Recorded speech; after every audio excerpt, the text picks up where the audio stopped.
ഇവന് ഒരു മാസം വ്രതം ധരിച്ചു പകണ ശശിമുഖിമാരെല്ലാരും കകർന്നൻ തന്റെ തിരുമേനിയുടെ ലാവണ്യം കണ്ടു ജലവേണിയോട് ലാവണ്യം കണ്ടു ജലവേണിയോട്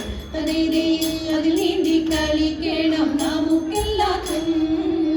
ഇത് ചിന്തിച്ചവരെല്ലാം ഉറച്ചു ചിത്തേ വെളുവേളെ വിലസിന മണക്കിട്ടമേ ലളിതമാസനങ്ങൾ അടിച്ചു വെച്ചു ലളിതമാസനങ്ങൾ അടിച്ചു വെച്ചു ഇങ്ങനെ ജലക്രീഡ ചെയ്യും നേരം ഭംഗിയുണ്ടെന്നതെന്നതറിഞ്ഞില്ലാരും ഭംഗിയിൽ തിരുമുടി കെട്ടിക്കൊണ്ട് കിങ്ങിണി കരം കൊണ്ടു പോത്തി നന്ന കിങ്ങിണി കരം കൊണ്ട്